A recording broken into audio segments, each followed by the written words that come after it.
On Press Perspective today, we revisit brewing tensions on the Korean Peninsula amid fresh concerns over North Korea's pursuit of diverse weapons of mass destruction and its military collusion with Russia.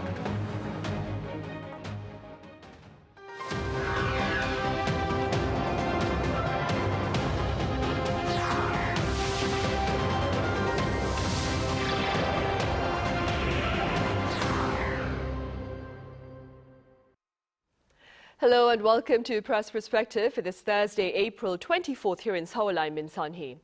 Concerns have been reignited about the military cooperation between North Korea and Russia as the former continues to remain adamant about its nuclear weapons ambitions. For more on this, I have Cheon Soram, formerly with Radio Free Asia, here in the studio. Soram, it's been a while. Welcome back. Glad to be here again. I also have Shreyas Reddy with NK News. Shreyas, it's good to have you here. Thank you for having me. We will start with you, Soram. South Korea and the U.S., they are currently engaged in a air drill that will last until the 2nd of May. Let us start with details about this particular joint military exercise. So South Korean and U.S. Air Forces are now conducting a large-scale joint military drills called Freedom Flag.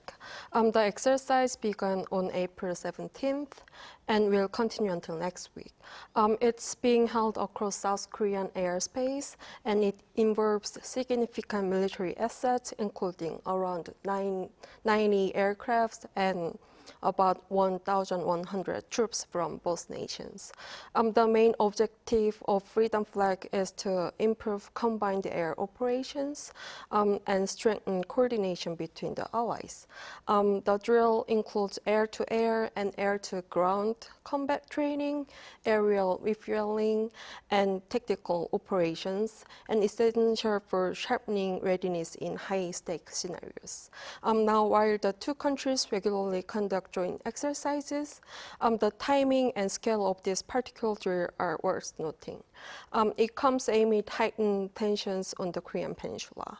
North Korea has repeatedly condemned these kinds of exercises, calling them rehearsals for invasions. The South Korean Defense Ministry emphasized that the drill is strictly defensive in nature, aimed at maintaining readiness and deterring potential threats.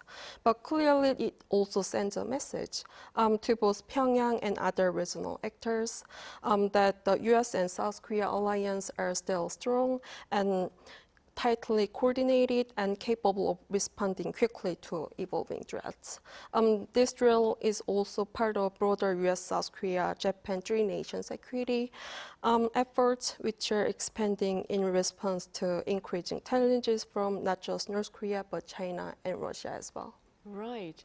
Shreyas, before the start of this joint air drill, the U.S., it flew long-range bombers across South Korea, and North Korea threatened to respond. Do you explain this for us? Yeah, as Soram mentioned, such criticism is actually quite common for North Korea. So in this case, the U.S. flew B-1B strategic bombers, which it has regularly deployed to the Korean Peninsula in recent years, particularly as President Biden and former South Korean President Yoon Suk-yeol, when they helped bring advanced relations and security cooperation. And so increasingly in the last few years, we've seen strategic bombers, nuclear-capable aircraft carriers, submarines coming to the Korean Peninsula. And every time this happens, North Korea inevitably criticizes it, says that it is a preparation for an invasion of the DPRK.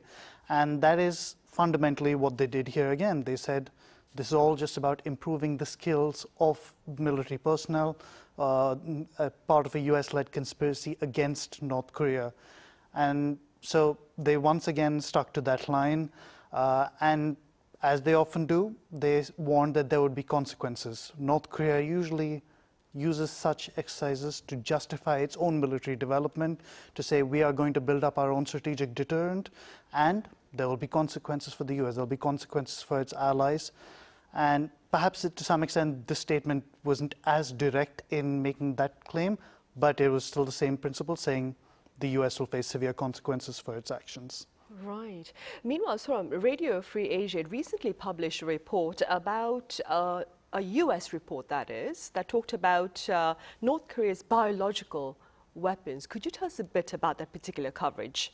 So a newly released U.S. report has revived serious concerns about North Korea's biological weapons program, pointing to an alarming level of development. The regime is believed to maintain a national level program capable of producing life-threatening agents like bacteria, viruses, and toxins, and even using gene editing technologies to engineer more effective and tailored biological threats. What's especially concerning is the potential for covert delivery. Experts say North Korea could use sprayers or disguised devices to quickly release these agents, making it extremely difficult to detect their source or respond quickly. One biological weapons expert warned that while a nuclear strike could be a suicidal for Pyongyang, biological weapons offer the regime a less detectable tactic option, particularly during a wartime or pre-war scenario. These agents could mimic naturally occurring like viruses or outbreaks, such as the mystery super flu or something like that, and that might weaken or even kill people, and while obscuring North Korea's role. So what makes biological weapons more dangerous is that they can be used without leaving any like evidence behind, like who was behind the attack. So while North Korea has long been suspected of developing such capabilities, its continued refusal to share any updates with the international community only deepens the concern. Some may recall last year's trash balloon situation from North Korea, which sparked fears that biological substances could be hidden among the waste. While no such materials were found, the public's anxiety underscored how real the fear is. Right, and this particular report by the U.S. State Department, Shreyas, also shared concerns about the partnership between North Korea and Russia. What were your takeaways from that report? Well, that was actually one of the few new things in the report in some ways, because most of the report was actually copy-pasted from last year's findings, which is quite common for State Department reports like these. Fundamentally, not much change. But Russia, that's where we have seen cooperation certainly increase a lot, particularly with last year's comprehensive strategic partnership signed between Vladimir Putin and Kim Jong-un. And it was one particular clause of that, Article 10 of that agreement, where they talked about strengthening cooperation in a number of fields, including nuclear energy, where the U.S. sought to express concern about the scope for cooperation and essentially enabling North Korea's nuclear development. Under the Non-Proliferation Treaty, Russia, particularly as a nuclear state which is a signatory to the treaty, it is prohibited from offering any sort of assistance when it comes to nuclear technology to a country like North Korea, which is not a signatory to the NPT, and fundamentally is very much a major violator when it comes to the global non-proliferation regime.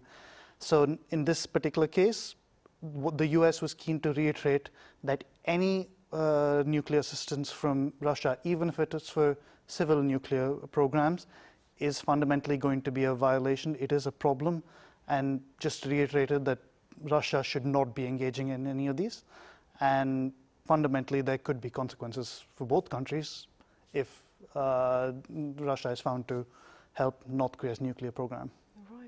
Stay with that bilateral relationship, Shreyas. How does a potential ceasefire between Russia and Ukraine look to affect the cooperation between North Korea and Russia? Well, there's certainly likely to be some sort of indirect impact. For one thing, I think we'll see that Russia at the moment, it is perhaps quite reliant on North Korea to help support its war efforts in different ways, ranging from weapons and troop deployments to possible North Korean workers coming in to deal with labor shortages. So now, if the war essentially ends, if there's a ceasefire negotiated, will Russia need North Korea as much anymore? Probably not. and certainly for the military cooperation itself, some parts might decrease. That said, I think a lot of people, a lot of experts feel that the relationship is fundamentally here to stay. No matter what happens, even if there's a ceasefire, Russia, North Korea, China, some other countries definitely feel that they are part of an alternative world order at this stage that is very much outside the US-led world order. And I think they realize that it's perhaps best to stick together in some ways. So perhaps we will still see some military and space cooperation behind the scenes, even if it's quieter. And we will probably see much more direct engagement continuing in other fields related to the economy, technology, and perhaps civilian exchanges, education and culture, etc. Right, and given that backdrop, Soram, South Korea, for its part, it's been seeking to bolster its monitoring of North Korea and its military activities, of course. Do tell us a bit about this particular ambition this week. South Korea has taken a significant step forward in enhancing its monitoring capabilities over North Korea. Earlier this week, South Korea successfully launched its fourth military observation satellite, known as Unit 4. The full satellite system will include 5 satellites, one that works like a powerful camera using lights and heat sensors, and 4 that use radar. The latest satellite launched this week uses radar technology called synthetic aperture radar. It can take sharp images even in darkness, clouds, or rain, giving South Korea 24/7 monitoring capabilities over North Korea's military activities in day or night in any weather. The main objective of the 425 project is to reduce South Korea's reliance on foreign intelligence, particularly from the United States, and to establish an independent monitoring system capable of monitoring North Korea's military activities, including its nuclear and missile programs. Once all 5 satellites are operational, South Korea expects to achieve surveillance of the Korean Peninsula at 2-hour intervals. So this enhanced capability is crucial for South Korea's kill chain system, first strike defense system, which is designed to detect and disable impending threats from the north. The successful deployment of Unit 4 brings South Korea closer to completing the 425 project, and with the final satellite Unit 5 scheduled for the launch later this year. In the broader context, this development highlights South Korea's commitment to strengthening its national defense and maintaining stability in the region amid ongoing tensions on the Korean Peninsula. Right. Shreyas, the Trump administration is currently addressing Iran's nuclear weapons ambitions. There have been talks in Oman, there have been talks in Rome, and the belief is that North Korea's nuclear arsenal will be next in line. Now, during the former Biden administration, the agreement between South Korea and the U.S. was complete denuclearization of North Korea. Under the current Trump administration, there is speculation that the talks might be about nuclear arms control for North Korea instead of complete nuclear dismantlement. What more can you add? Well, if there's one thing that we can guarantee with Trump, it's that anything goes, and he will follow his own route, his own path. And in the case of North Korea, Washington has always said we are 100% going for complete denuclearization. Even during the first Trump presidency, that was certainly what they went for in the summits. But at the same time, we know that Trump can change his mind.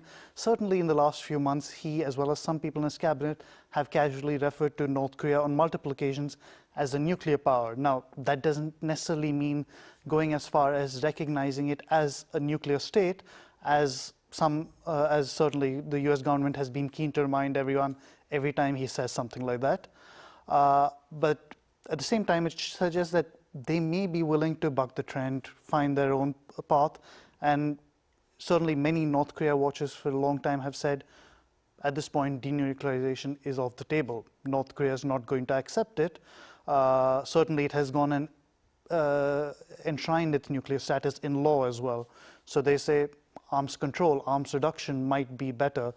Now, the jury is still out on this. I'm sure there will still be some in Washington, including in Trump's inner circle, who may not be willing to go that far, as far as abandoning the goal of denuclearization. But certainly, if North Korea ends up back on top of Trump's agenda at some stage, for now it's quite low down, he might be willing to try something that no one in the US government has ever been willing to try before. And that is to say, we will make compromises, not go with complete denuclearization, but something lesser. But just final note to end on that is this isn't entirely down to Trump as well. North Korea has said it will not negotiate with the US. North Korea said it will not give up its nuclear weapons no matter what. So until something happens from either side to change the calculus for the other country, it doesn't seem like there will be any progress on denuclearization or arms reduction. Hence the rising speculation. Soram, amid efforts then to ease tensions here on the Korean Peninsula, debate has re-emerged over ways to approach North Korea. Some people talk about the need for a tough stance. Others talk about a peaceful engagement with the regime. What looks to be the pros and cons of these two distinct, different approaches to North Korea? So as tensions on the Korean Peninsula continue, the question of how to approach to North Korea is up for debate right now. Should the international community apply more pressure or engage more? Let's start with the tough stance. This usually involves sanctions, military deterrence, and international pressure. The biggest advantage here is that it sends a clear message: North Korea's nuclear programs will not be tolerated. In fact, we are seeing this approach play right now. Washington is maintaining sanctions, and the US and South Korea are regularly conducting its joint military drills, as we discussed earlier. These are designed to show readiness and deter any aggression. The downside is that North Korea hasn't backed down. Despite heavy sanctions and isolation, it has continued to advance its nuclear and missile programs. In other words, pressure alone hasn't stopped Pyongyang from strengthening its arsenal. And while the US has left the door open for dialogue, North Korea hasn't responded.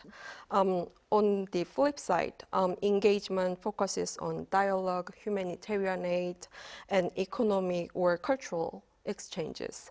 Advocates argue that building trust, which will take a long time, can open the door to meaningful negotiation between two countries, reduce tensions, and possibly nudge North Korea towards long-term change. But critics warn it can be naive or even dangerous approach if North Korea uses talk to buy time while secretly developing missile programs. And history has shown that past agreements often fall apart, leaving diplomacy stuck in a cycle of hope and disappointment. So in reality, most experts say a balanced mix of pressure and engagement is necessary, but in reality, the finding balance between talk and pressure is the hard part. Right, of course, a carrot and stick policy, it's always quite tough. Shreyas, earlier you did a piece on South Korea's future policy on North Korea, regardless of who wins the snap election here in the country, and spoke to a number of pundits regarding this particular issue. What have you been hearing? I think a lot of it is very much right now saying wait and watch. There's some uncertainty in terms of both what South Korea will do and what North Korea's approach is going to be. But certainly at the moment, we see that the progressives, particularly Lee Jae-myung, are the front runners for the presidency. And there's a thought that perhaps they could push for renewed engagement, as previous progressive administrations have done. That said, North Korea doesn't seem interested at the moment. So inter-Korean tensions will likely remain high for a while. And so with a lot of uncertainty on that front, South Korea will have to do a lot of work in prioritizing, plugging security gaps. For example, the military leadership has a lot of vacancies right now following the martial law situation, many suspensions and resignations. At the same time, military development will probably be a big area of focus, irrespective of who comes to power. Perhaps the progressives might favor some of their preferred systems like light aircraft carriers, etc. But both sides will probably say, we want to strengthen the three-axis system, South Korea's main strategy for defending against North Korea's nuclear and missile threats. So that is I think we will see military development continue on both sides. And another thing that, irrespective of who comes to power, is going to be a priority is balancing relations with the US and Japan, particularly with Donald Trump. How do you deal with the uncertainties over the presence of US forces here, of joint deterrence? Will military exercises continue? That's something that perhaps the progressives may be willing to tone those down if they think it'll help engagement with North Korea. But first priority is just getting Trump on side. You want to be working with him. And so that's going to be their main priority. One area where the conservatives and the progressives would differ, though, is how closely South Korea will work with Japan. In under previous progressive administrations, we've seen a push to distance the country from Japan. But perhaps at the moment, would see if it's someone like Lee Jae-myung, he might take a more pragmatic approach and say, perhaps this is not an ideal relationship, but what do we need right now? At the same time, certainly he has also in the past expressed opposition to Japan. So I think depending on how the scenario evolves with the US, South Korea's position may also shift. All right. Well, South Korea's presidential election takes place on the 3rd of June, so we will probably know after that election then. All right, Shreyas, thank you so much for your time and your thoughts today. Thank you. And Soram, thank you very much for your insights. Thank you. Right, well, that is all the time we have for today. Thank you for watching. Be sure to join us again tomorrow for the latest on tariff talks between Seoul and Washington.